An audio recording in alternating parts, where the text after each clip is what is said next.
Hi friends, तो कैसे हैं आप सब। उम्मीद करता हूं कि आप सभी अच्छे होंगे। मैं धीरज कुमार स्वागत करता हूं आपके अपने YouTube channel education your future में। दोस्तों, आज हम आपको बताएंगे अध्याय 13 के बारे में। अध्याय 13 आपका है पृष्ठीय क्षेत्रफल और आयतन, सरफेस एरियाज एंड वॉल्यूम्स। दोस्तों, सबसे पहले आप समझ लीजिए पृष्ठीय क्षेत्रफल और आयतन के बारे में। इसमें आपको दोस्तों क्षेत्रफल निकालने के बारे में बताया जाएगा, आयतन निकालना बारे में बताया जाएगा, आयतन कैसे निकालते हैं, क्षेत्रफल कैसे निकालते हैं। तो सबसे पहले हम प्रश्नावली 13 का ए देखेंगे। प्रश्नावली 13 के ए में हम आपको बताएंगे घन तथा घनाभ। तो चलिए, पहला फोकस आपका होगा घन तथा घनाभ। चैप्टर वाइज चैप्टर इसके बारे में बताया जाएगा। तो अभी आपको बताया जाएगा घन तथा घनाभ के बारे में। तो बने रहिए वीडियो में दोस्तों, यदि आप इस चैनल पर नए हैं तो प्लीज़ चैनल को सब्सक्राइब कर दीजिए और साथ में बेल आइकन को भी प्रेस कर दीजिए, क्योंकि इस पर आपको पूरा कोर्स मिलेगा, आपका पूरा कोर्स मिलेगा दोस्तों। तो चैनल सब्सक्राइब करना ना भूलिए। देखिए, घन तथा घनाभ हम आपको बताएंगे। इसमें पहले इसके बारे में आप समझ लीजिए, तब हम एक्सरसाइज 13 के ए की तरफ चलते हैं। घन क्या है, घनाभ क्या है, इस चैप्टर में किस फार्मूले का प्रयोग होगा, पहले आप इसको बारीकी से समझ लीजिए।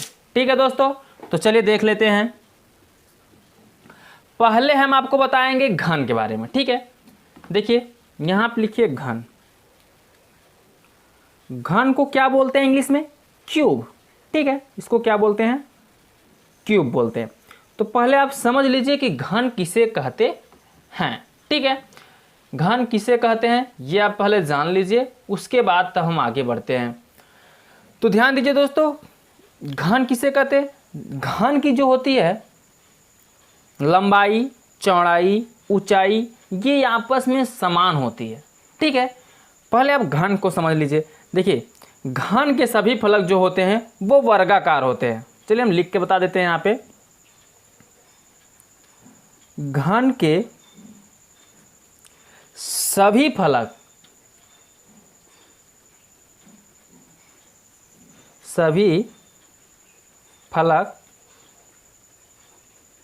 वर्गाकार, ठीक है, वर्गाकार होते हैं।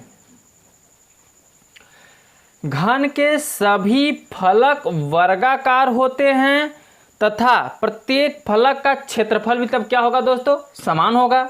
जब आपका क्या होगा, घन के सभी फलक वर्गाकार होंगे। वर्ग में क्या होते हैं? चारों भुजाएं बराबर होती हैं। तो अतः इससे हम कह सकते हैं तथा प्रत्येक फलक, इसके क्या होंगे दोस्तों? जो प्रत्येक फलक का क्षेत्रफल होगा,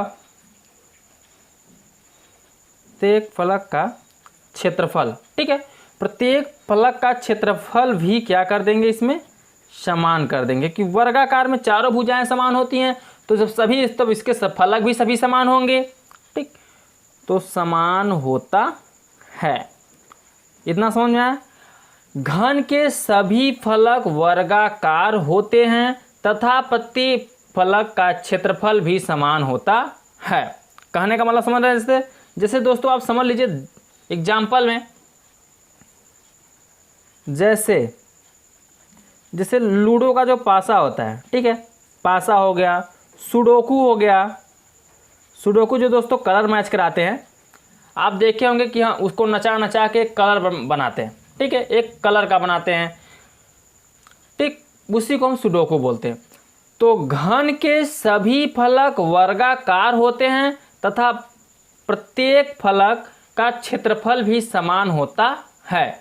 जैसे पासा हो गया, सुडोकू हो गया। ठीक है दोस्तों, तो पहले हम एक आकृति बना के आपको समझा देते हैं, घन की आकृति। ठीक, और ये कैसा होगा? एक वर्गाकार होगा। तो पहले आप घन की आकृति को ही समझ लीजिए कि घन की आकृति कैसे बनेगी।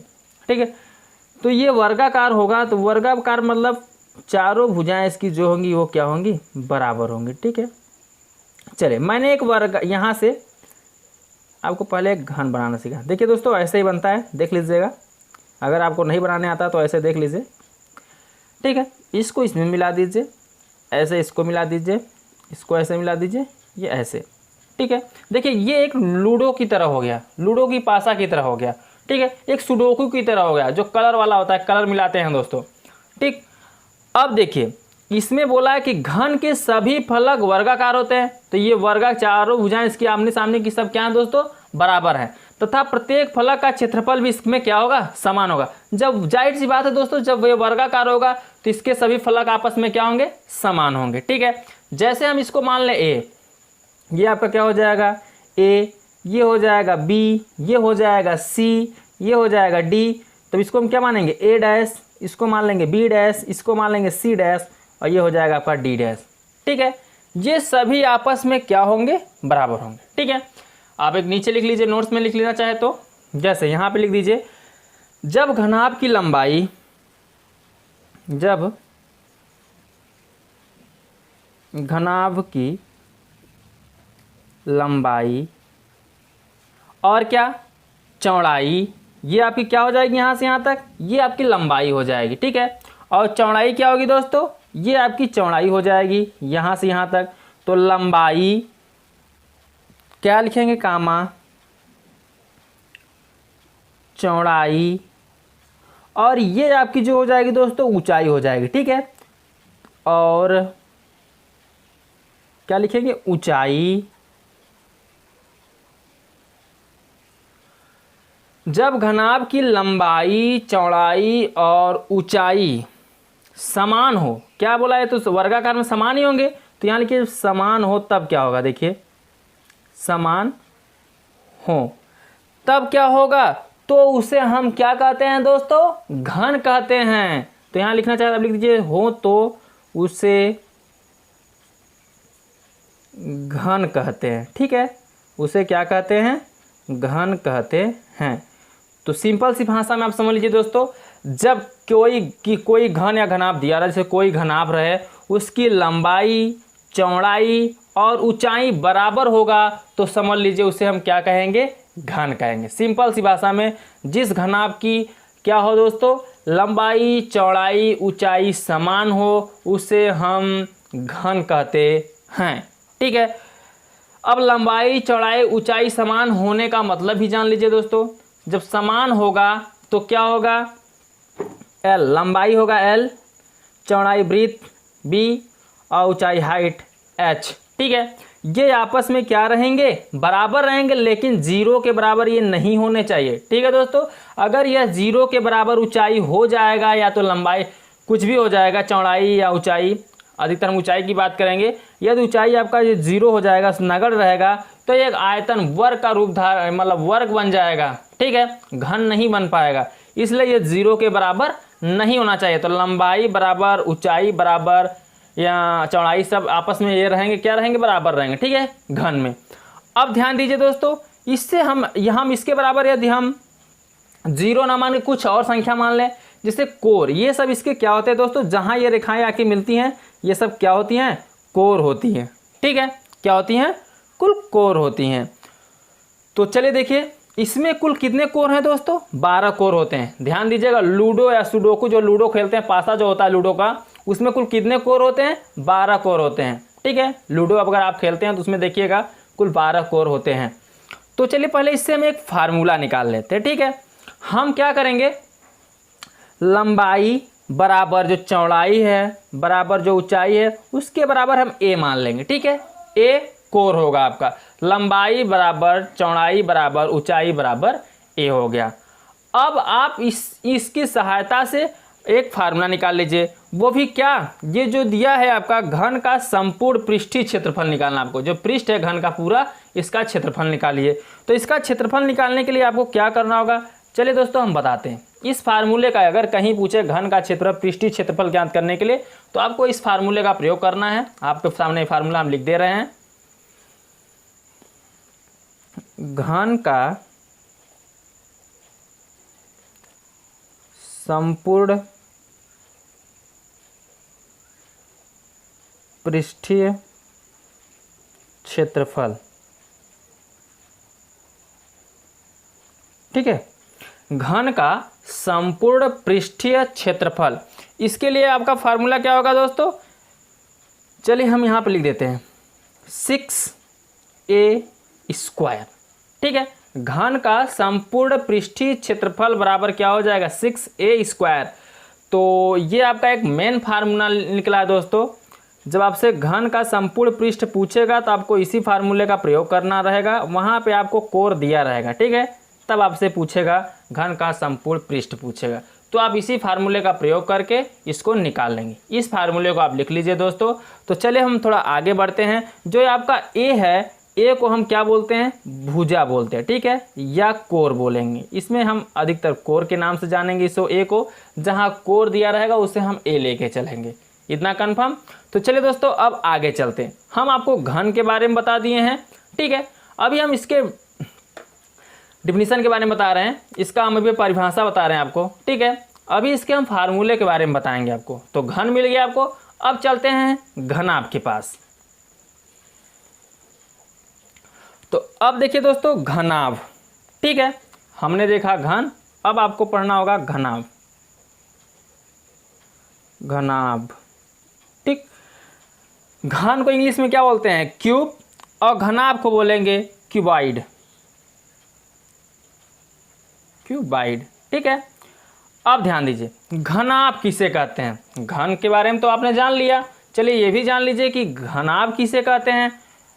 तो देखिए दोस्तों, समांतर खड़ फलक, जिसमें क्या हो, समांतर 6 फलकों का प्रत्येक फलक जो आयत हो, इसका जो समांतर खड़ फलक हो, इसका प्रत्येक फलक क्या होना चाहिए, आयत हो। उसमें क्या था, घन में वर्ग था, लेकिन घनाभ में क्या होना चाहिए, आयत हो, तो उसे हम क्या कहेंगे, घनाभ कहेंगे। चल पहले इसकी परिभाषा को हम लिख देते हैं, उसके बाद हम आपको अच्छी तरह से समझाते हैं।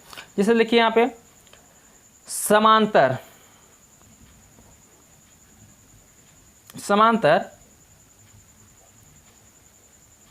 खड़ फलक, ठीक है, का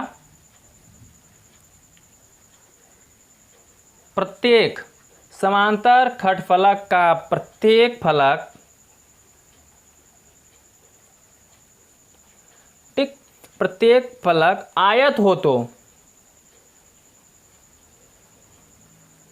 आयत हो तो क्या होगा, उसे घनाभ कहते हैं। ठीक है दोस्तों, उसे क्या कहते हैं, उसे घनाभ कहते हैं। अब समझिए, समांतर खड़ फलक का प्रत्येक फलक आयत हो तो उसे क्या कहेंगे, घनाभ कहते हैं। चलिए हम समझ लेते हैं, पहले हम इस चित्र को बनाकर समझ लेते हैं, ठीक है। प्रत्येक फलक क्या हो, आयत हो, तो इसको किसके रूप में बनाना है, एक आयत के रूप में बनाना है। चलिए देखिए, ये कुछ इस तरीके से रहेगा, ठीक है। ये मान लीजिए आपका आयत है।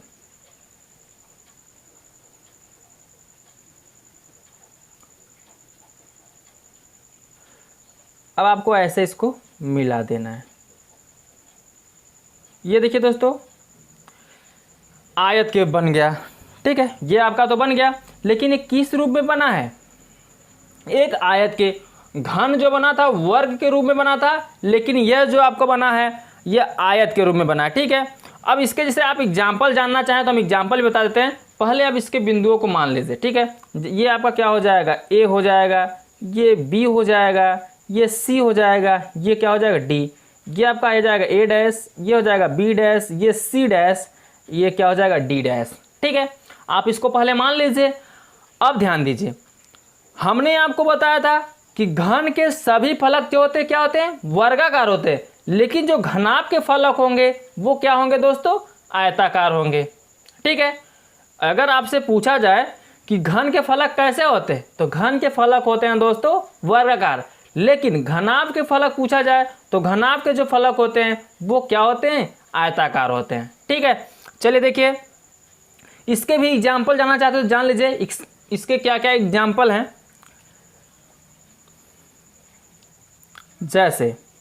जैसे आपके क्या होगा इसमें दोस्तों, घन में क्या था, पासा था, सुडोकू था, तो घनाभ में जैसे हो गया ईंट,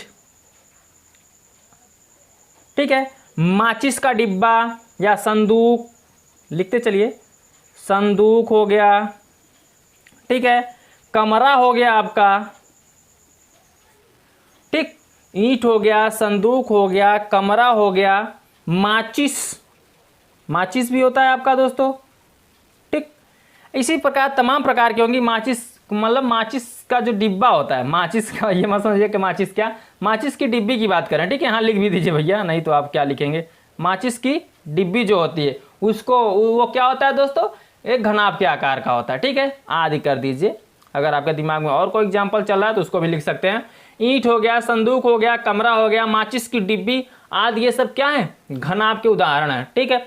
अब आप क्या करेंगे, अगर इसका फार्मूला निकालने चाहें, और हमने आपको बताया दोस्तों घन हो या घनाभ, इसमें कुल कितने कोर होते हैं, कुल 12 कोर होते हैं। याद रखिएगा दोस्तों, कुल कितने कोर होंगे, 12 से 1 2 3 4, ये जहाँ पे कोना मिलता है, जो दोस्तों जो ये रेखा मिलती है वहाँ पे कोर बनता है, ठीक है। तो कुल एक घन में भी 12 कोर होते हैं और घनाभ में भी कुल कितने कोर होते हैं, 12 कोर। घन और घनाभ में क्या अंतर होता है, यदि आपसे पूछा जाए घन में क्या अंतर, घनाभ में, तो जो घन होता है, घन की सभी फलक जो होती है वर्गाकार होती हैं, घनाभ की जो सभी फलक होती हैं वो क्या होती है दोस्तों, आयताकार होती हैं, ठीक है। इतना समझ में आया। चलिए अब आपको हमने यहाँ पे एग्जाम्पल देके बता दिया, ईंट, संदूक, कमरा, माचिस की डिब्बी, ये सब क्या है, घनाभ के उदाहरण हैं, ठीक। और इसमें कुल कितने कोर होते हैं बताया ना दोस्तों, कुल इसमें कितने कोर होते हैं, तो 12 कोर होते हैं, ठीक है। अब चलिए हम क्या करते हैं, ये तो आप इतना समझ गए होंगे, उम्मीद है कि आप बहुत अच्छे समझ गए होंगे। जैसे ये आपकी लंबाई हो गई होगी, तो ये लंबाई होगी आपकी, ये क्या होगी, ये तो चौड़ाई होगी, और ये जो आपकी होगी क्या होगी, ऊंचाई होगी। हमने इसके पहले वाले भी बता दिया, घन में बता दिया, ठीक है। लेकिन उसमें सभी क्या थे, लंबाई, चौड़ाई, ऊंचाई समान थे। लेकिन इसमें लंबाई न समान होगा, न ही ऊंचाई समान होगा, न ही चौड़ाई समान होगा, तीनों इसमें समान नहीं रहेंगे, ठीक है।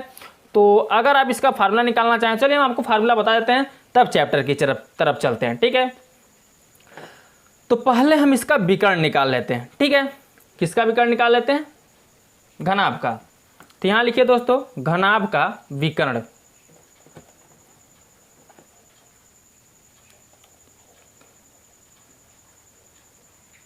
घनाभ का विकर्ण, ठीक है। विकर्ण बोले तो जैसे आप यहाँ से यहाँ ऐसे खींच सकते हैं, ये यहाँ से यहाँ मिलाएंगे, यहाँ से यहाँ मिला सकते हैं, ये आपके क्या है दोस्तों, विकर्ण है, ठीक है। सीधा आप मिला सकते हैं रेखा यहाँ से नीचे तक, तो वो जो खींची जाएगी रेखा, सीधी रेखा, वो विकर्ण होगा, ठीक।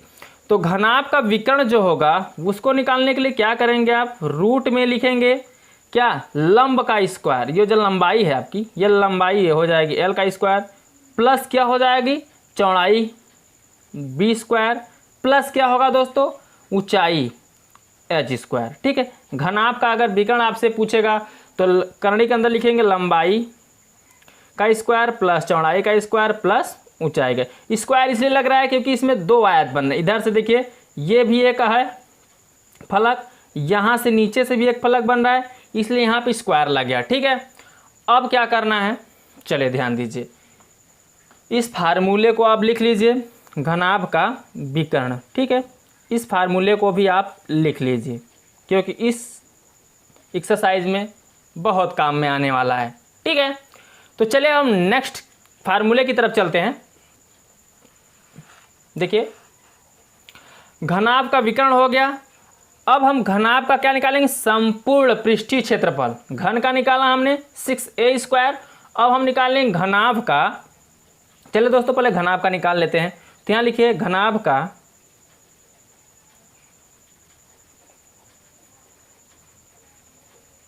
संपूर्ण पृष्ठीय क्षेत्रफल, ठीक है।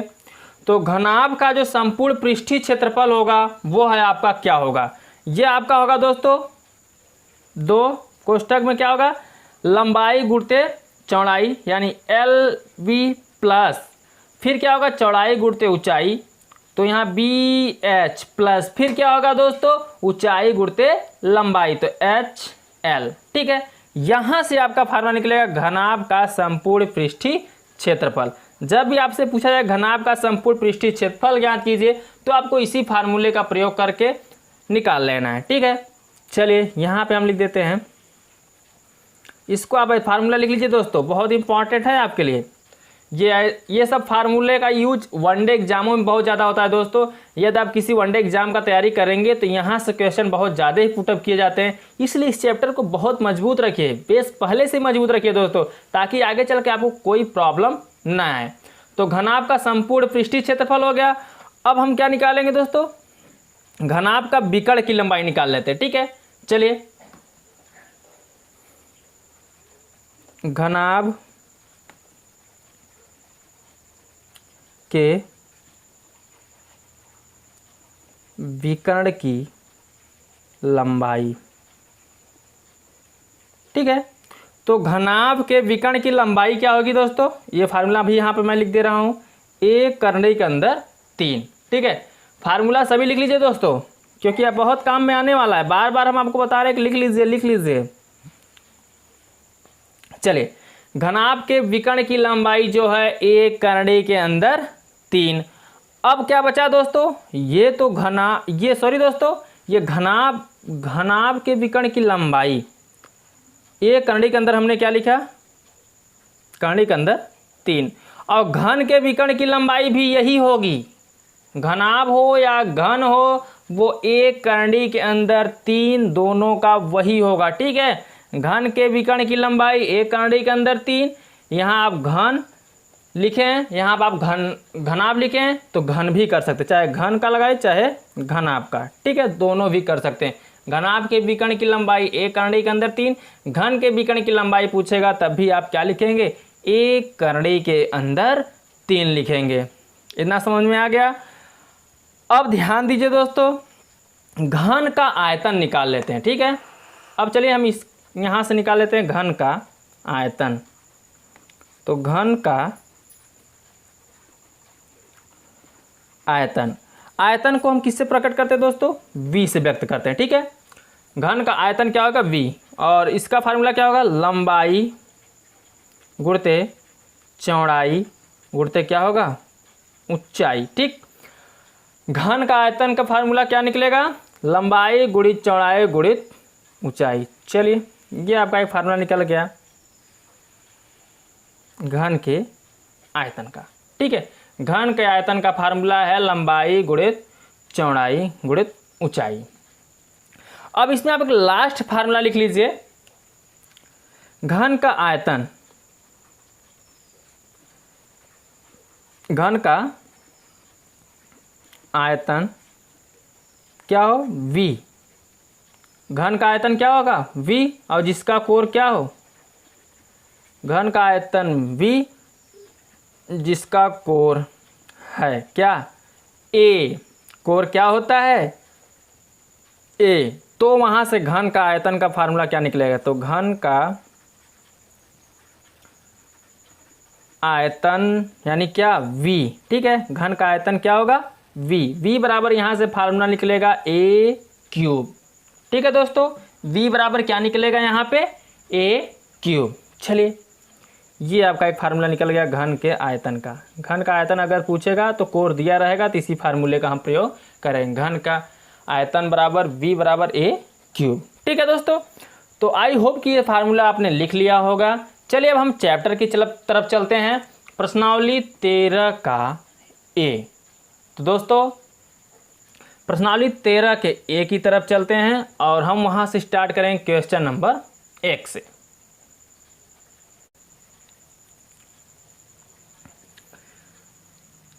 तो चलिए देखिए दोस्तों, प्रश्नावली 13 का a का पार्ट 1 हम आपके लिए लेके आए हैं आज। हम इसमें आपको बताएंगे क्वेश्चन नंबर 1 से। तो चलिए देखिए दोस्तों, क्वेश्चन नंबर 1 है क्या।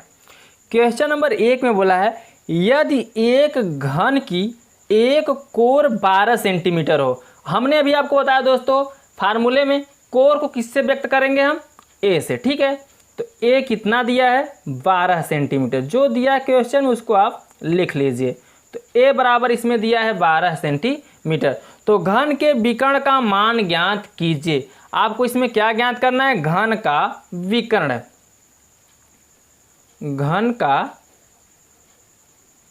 विकर्ण। ठीक है, घन का विकर्ण आपको इसमें ज्ञात करना है। तो चलिए दोस्तों हम देख लेते हैं।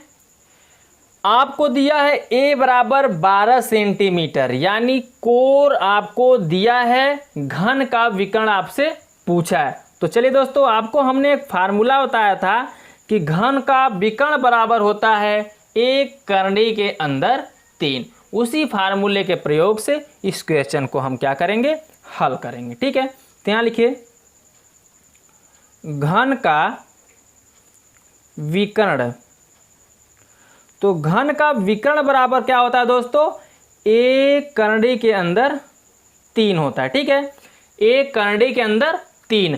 अब क्या करेंगे, चलिए देखिए, ए का मान कितना दिया है 12, तो यहाँ पे हम रख देंगे क्या दोस्तों 12, और करनी के अंदर 3 है तो यहाँ पे हम लिख देंगे क्या, करनी के अंदर 3। वो भी क्या हो जाएगा, ये सेंटीमीटर, क्योंकि जो मात्रक दिया है इसमें क्वेश्चन में सेंटीमीटर दिया है। यही आपका क्या हो जाएगा, आंसर हो जाएगा। समझ में आया क्या करना था इसमें, घन का विकर्ण दिया था, घन का विकर्ण आपसे पूछा था, ए दिया था यानी कोर दिया था, तो इस घन का विकर्ण का फार्मूला होता है एक करनी के अंदर 3। तो ए की जगह हमने 12 रख दिया, करनी के अंदर 3 ऐसे रहे, तो 12 करनी के अंदर 3 सेंटीमीटर, ये आपका क्या हो जाएगा, आंसर हो जाएगा। ठीक है दोस्तों, तो चलिए हम नेक्स्ट क्वेश्चन की तरफ चलते हैं। Question number 2। क्वेश्चन नंबर 2 में क्या बोला है, 12 सेंटीमीटर गुणते 4 सेंटीमीटर गुणते 3 सेंटीमीटर की आयताकार डिबिया में अधिक से अधिक कितनी लंबाई की सुई रखी जा सकती है। इसमें क्या बोला है दोस्तों, आयताकार डिबिया है। कैसी है, आयता, ऐसे माचिस की डिबिया होती है वैसे ही ये भी है। माचिस की डिबिया कैसी होती है दोस्तों, इसकी आकृति वो आयताकार ही होती है। तो लंबाई पहले दिया है, फिर क्या चौड़ाई, फिर क्या दिया है, ऊंचाई दिया है। ठीक है, तो चलिए हम लिख लेते हैं। जो लंबाई दिया है कितना दिया है, 12 सेंटीमीटर। ठीक है, तो पहला जो है वो लंबाई है, लंबाई दिया है आपका 12 सेंटीमीटर। फिर उसके बाद देखिए लंबाई, उसके बाद दिया है चौड़ाई, तो यहाँ लिख लीजिए चौड़ाई। चौड़ाई जो दी गई हो दी गई है 4 सेंटीमीटर। ठीक है, उसके बाद ऊंचाई, ऊंचाई क्या दिया गया उसको लिख लीजिए। तो जो ऊंचाई दी गई वो कितनी है, 3 सेंटीमीटर। ठीक है, लंबाई 12 सेंटीमीटर, चौड़ाई 4 सेंटीमीटर, ऊंचाई 3 सेंटीमीटर इस क्वेश्चन में दिया गया। और आपसे बोला है कि कितनी से कितनी लंबाई की सुइयां रखी जा सकती हैं। तो यानी आपको क्या निकालना है, यहाँ से लंबाई दी गई है, चौड़ाई दी गई है, ऊंचाई दी गई है, तो आपको L, B, H तीनों पता है। जब L, B, H तीनों पता है तो आप क्या करेंगे, विकर्ण निकाल लेंगे। ठीक है, क्या करेंगे दोस्तों, इस आयताकार जो माचिस की डिबिया है उसका हम विकर्ण निकाल लेंगे। तो चलिए हम इसका विकर्ण निकाल ही लेते हैं।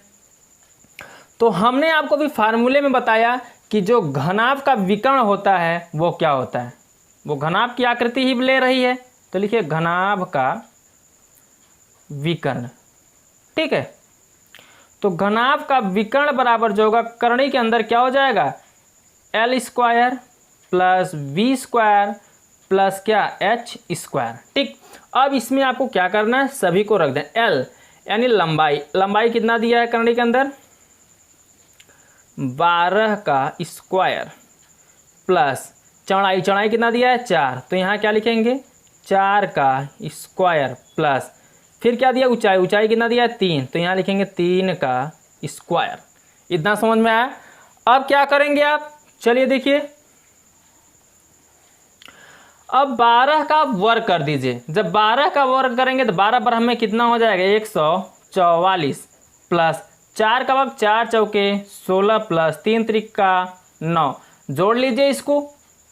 तो जोड़ेंगे तो कितना आएगा दोस्तों, 9 6 15 4 19, 9 हासिल 1 1 1 2 1 2 और 4 6 और 1 यहाँ पे 100 कितना आ जाएगा करनी में 69, और 169 को यदि हम करनी से बाहर निकालेंगे तो कितना आ जाएगा 13। ठीक है दोस्तों, यदि हम 169 का वर्गमूल निकालेंगे तो आ जाएगा 13। लेकिन हम यहाँ से क्या निकाल रहे थे, विकर्ण। तो 13 सेंटीमीटर में क्वेश्चन दिया गया, तो सेंटीमीटर में आपका आंसर भी हो जाएगा 13 सेंटीमीटर। यही आपका क्या हो जाएगा, आंसर हो जाएगा। ठीक है दोस्तों, इसी को आपको कर देना है आंसर। समझ में आया? आई होप कि आपको बहुत अच्छे समझ में आ रहा होगा दोस्तों। तो चलिए अब हम नेक्स्ट क्वेश्चन की तरफ चलते हैं। Question number 3।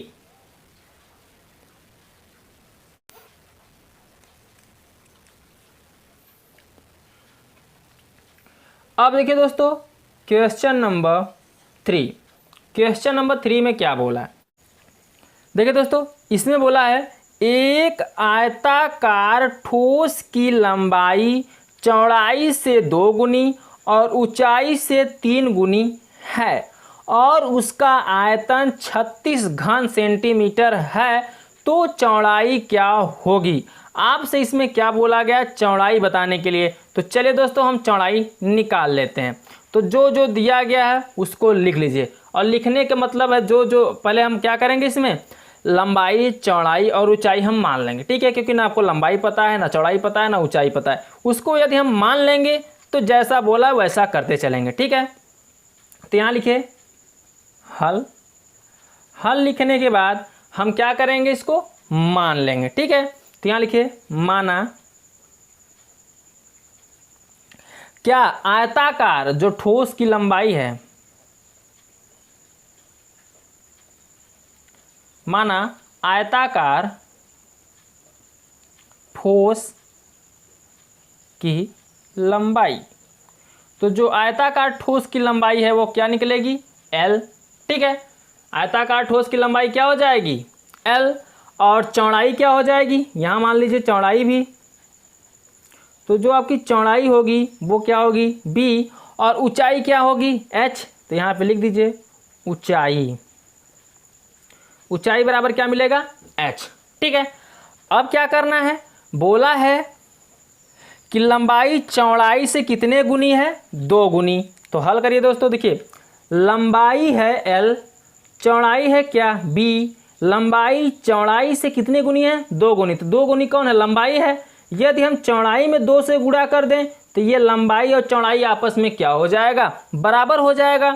और यदि हमसे यहाँ पे पूछा क्या है, आपसे पूछा है चौड़ाई ज्ञात कीजिए। तो B चौड़ाई है, यदि हम यहाँ से B निकालेंगे तो 2 कहाँ जाएगा, बटे में। तो L बटे कितना हो जाएगा, 2। समझ में आया दोस्तों, इसमें आपको बोला है कि लंबाई चौड़ाई से 2 गुनी है। तो लंबाई 2 गुनी है, तो लंबाई को हम 2 गुना ना करके किसको, चौड़ाई को 2 गुना करेंगे ताकि आपस में बराबर हो जाएंगे। तो 2 से हमने चौड़ाई में गुणा किया, आपस में बराबर हो गया। तो बराबर हो गया, तो हमें यहाँ से क्या पूछा है, चौड़ाई ज्ञात कीजिए। तो चौड़ाई निकालने के लिए B आपका वृत्त चौड़ाई होगा। तो चौड़ाई निकालने के लिए क्या करें, 2 को हम बटे में भेज देंगे। तो L बटे कितना हो जाएगा, 2। B बराबर निकल जाएगा L बटे 2। ठीक है, अब फिर आगे बोल रहा है कि लंबाई जो है ऊंचाई से 3 गुनी है। लंबाई जो है, लंबाई क्या है दोस्तों, L। ऊंचाई क्या है, H। ये 3 गुनी है कौन, लंबाई। तो यदि हम ऊंचाई में 3 से गुणा कर देंगे तो लंबाई ऊंचाई के क्या हो जाएगा, बराबर हो जाएगा। यदि यहाँ से हम H निकालेंगे तो 3 कहाँ जाएगा, बटे में। तो L बाई कितना निकलेगा, 3। ठीक है, L बाई 3 यहाँ भी मिल गया, H का मान। अब चलिए, आपको दिया यहाँ कि आयतन 36 घन सेंटीमीटर है। आयतन कितना है, 36 घन सेंटीमीटर। तो यहाँ लिखिए जो दिया है आयतन, आयतन बराबर 36 घन सेमी। ठीक है, आयतन जो दिया है 36 घन सेमी दिया है। और आयतन बराबर आपको पता होगा कि क्या होता है, लंबाई गुणते चौड़ाई गुणते ऊंचाई। ठीक है, बराबर कितना दिया है, 36। लंबाई को आपने माना है L, चौड़ाई जो B निकला है L बाई 2, और ऊंचाई जो निकला है H निकला है L बाई 3। इतना समझ में आया। और बराबर में कितना है दोस्तों, 36। तो आप क्या लिख देंगे, 36। अब ध्यान दीजिए, L का गुणा होगा तो क्या हो जाएगा, L क्यूब। और नीचे 2/3 कितना हो जाएगा, 6 बराबर 36। ठीक है, 6 बराबर कितना निकल जाएगा यहाँ पे, 36। चलिए बगल में देख लीजिए। अब L क्यूब निकालेंगे, 6 का 36 में गुणा होगा। तो L क्यूब बराबर निकालेंगे तो 36, तो इधर पहले से इसमें किसमें गुणा होगा, 6 का। तो एल क्यूब को हम क्या लिख सकते हैं, 36 का 6, यहाँ पर ध्यान दीजिए, ये 36 को भी क्या लिख सकते हैं, 6 गुणते 6 लिख सकते हैं, और 6 पहले से है, तो एल क्यूब बराबर ये 36, 6 कितनी बार है दोस्तों, 3 बार, तो एल के क्यूब। अब देखा जाए तुलना करेंगे तो क्यूब से क्यूब कटेगा तो एल बराबर कितना आ जाएगा दोस्तों, यहाँ पे 6 आ जाएगा। एल का मान कितना निकल गया आपका, 6 निकल गया।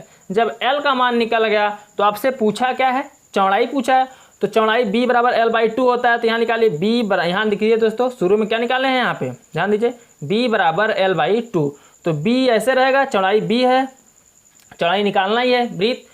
अब l/2 यहाँ पे दिया है, ठीक है। l का मान कितना दिया है 6 और बाई में कितना 2, 2 तिहाई 6, तो जो चौड़ाई निकलेगी वो कितने निकलेगी दोस्तों, 3 सेंटीमीटर। तो यही लिख दीजिए 3 सेंटीमीटर, यही आपका क्या हो जाएगा, आंसर हो जाएगा। समझ में आया दोस्तों, आई होप कि बहुत अच्छे समझ में आ रहा होगा दोस्तों आपको। चलिए नेक्स्ट क्वेश्चन देख लेते हैं, क्वेश्चन नंबर 4।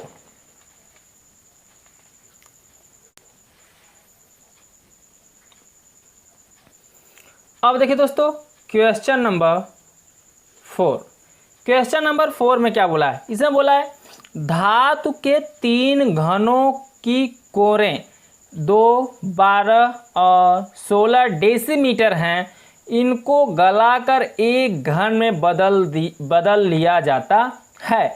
नए घन का आयतन, इसकी प्रत्येक कोर तथा विकर्ण ज्ञात कीजिए। इसका जो नया घन का आयतन बन रहा है उसका क्या ज्ञात करना दोस्तों, कोर ज्ञात करना है और विकर्ण ज्ञात करना है। यानी 3 आपकी जो है क्या है, धातु की कोरें हैं, उसको गलाकर एक में बनाया जाता है। तो चलिए दोस्तों इसको हम क्या करते हैं, अब हल करते हैं। तो देखिए कैसे हल किया जाएगा। पहले आपको बोला है कि 3 क्या है, धातु के गोले हैं, तो जो 3 धातु के गोले हैं उसको लिख लीजिए कितना कितना दिया है, जो कोर दिया गया है। तो माना क्या जो दिया है उसको लिख लीजिए, मानिए मत, यहाँ लिखिए धातु के 3 घनों की कोर, ठीक है। धातु के 3 घनों की कोर क्या होगी, पहला A1 बराबर आपका हो जाएगा 2 डेसीमीटर, ठीक है। पहला क्या दिया है 2 डेसीमीटर। अब दूसरा क्या दिया है A2, तो A2 जो आपका दिया गया है वो 12 डेसीमीटर दिया है, तो यहाँ लिख लीजिए 12 डेसीमीटर, ठीक है। और फिर A3, तो A3 कितना दिया दोस्तों, तीसरा दिया है आपका 16 डेसीमीटर, तो लिख दीजिए 16 डेसीमीटर, ठीक है। ये आपके 3 कोर दिए गए हैं, A1, A2, A3, ठीक है। और एक फार्मूला आपको पता होगा, आयतन बराबर क्या होता है, आयतन बराबर होता है दोस्तों, आयतन V बराबर होता है, क्या होता है V बराबर, ठीक है। V बराबर होता है, जैसे इसमें 3 कोर दिया है, इसको क्या लिख सकते हैं, V1 plus V2 plus V3 लिख सकते हैं। आयतन यही ना होगा दोस्तों, क्या आयतन V बराबर क्या होता है, A क्यूब, हाँ A क्यूब होगा। और V1 को हम क्या लिख सकते हैं, A1, जब V A के बराबर होता है A1 का क्यूब लिख सकते हैं, इसको क्या लिख सकते हैं, A1 का क्यूब प्लस V2, इसको V2 को क्या लिख सकते हैं, A2 का क्यूब, और V3, तो V3 को लिख सकते हैं A3 का क्यूब। कैसे किए समझ लीजिए, आयतन बराबर फार्मूला होता है V बराबर A क्यूब, जहाँ जहाँ V है वहाँ क्या रखेंगे A क्यूब, लेकिन जहाँ V1 है तो वहाँ A1 लग जाएगा, जहाँ V2 है वहाँ A2 लग जाएगा। समझ आ रहा है, तो यहाँ V था हमने रख दिया उसके जगह पे A क्यूब, और V1 बराबर A1, V2 बराबर A2, V3 बराबर A क्यूब। लेकिन V बराबर A क्यूब होता है तो क्यूब में सब में रहेगा, क्यूब तो सब में ही रहेगा, क्योंकि V बराबर फार्मूला होता है A क्यूब होता है, ठीक है। अब जो मान दिया गया उसको रख दीजिए। चलिए A1 का मान दिया 2, तो 2 का क्या हो जाएगा क्यूब, प्लस A2, तो A2 का मान दिया है 12, तो 12 का क्या लिखेंगे आप क्यूब, प्लस A3, तो A3 जो दिया 16 का क्या करेंगे आप क्यूब। कितना समझ में आया, चलिए 2 का क्यूब करेंगे, 2 दूनी 4 दूनी कितना 8, और 12 का क्यूब करेंगे तो 12 बराबर में 144, 144 में आप क्या करिए 12 से गुणा कर दीजिए, तो 12 चौक 48 हासिल 4, 12 चौक 48 हासिल 52 हासिल 5, 12 1 का 12 5 17 कितना आ जाएगा 17 28। तो यहाँ पर लिख देंगे आप 17, 28 प्लस, अब 16 का 16 बार करेंगे, 16 का 3 बार गुणा करेंगे, ठीक है। तो यहाँ कर दीजिए 16 गुणते 16, तो 16 16 में 200 कितना आएगा, 6 चांग 36 के 86 लगा 3 और 6 का 6 3 9, 1 6 के 6, 1 1 का 1, तो 6 9 6 15 के यहाँ 5, हासिल लगा 1 और 1 256 आ गया। फिर इसमें 16 से आप गुणा करिए, तो 6 का 6 6 5 30 और 6 दूनी 12 3 कितना 15, फिर 6 5 2 इसको जोड़ 6 और 6 5 5 10 के 0, हासिल लगा 1 2 3 1 4, तो कितना आ गया दोस्तों यहाँ पे थोड़ा फिर से देख लीजिए इसको दोस्तों, 256 आया, 6 36 के 86 लगा 3, यहाँ पे कितना हो जाएगा 3 और यहाँ पे तब कितना हो जाएगा 9, ठीक है 40, तो यहाँ लिख दीजिए 40 96, ठीक। इसका गुणा आ गया आपका 40 96। अब आपको क्या करना होगा, इसको जोड़ देना होगा, तो चलिए जोड़ देते हैं। तो जोड़ेंगे तो कितना आएगा दोस्तों 6 8 6 14 8, 14 8 कितना हो जाएगा 22, का यहाँ 2 हासिल 2, तो 9 2 11, 11 2 13, का यहाँ 3 हासिल 1 1 2 1 7 1 8 और 4 और 1 कितना हो जाएगा 5, ठीक है। 58 32, ये आपका क्या निकलेगा दोस्तों, आयतन निकलेगा। ये क्या निकलेगा, आयतन, वो भी किसमें, डेसीमीटर में। क्वेश्चन किसमें दिया है, डेसीमीटर में। तो ए क्यूब ये क्या निकला, आयतन निकल गया। अब आयतन जब निकल जाता है विकर्ण निकाल लीजिए। चलिए पहले ये ए क्यूब बराबर निकला है, ए क्यूब ऐसे रहने दीजिए, 58 और 32 किसका क्यूब होगा, तो 58 जो 32 होगा वो 18 का क्यूब होगा, ठीक है। क्यूब से क्यूब दोनों की तुलना करें, क्यूब से क्यूब कटेगा, ए बराबर कितना आ जाएगा 18। ये आपका कोर निकला कितना 18 डेसीमीटर, ठीक है। ये आपका क्या मिल गया, कोर मिल गया। समझ में आ रहा है दोस्तों।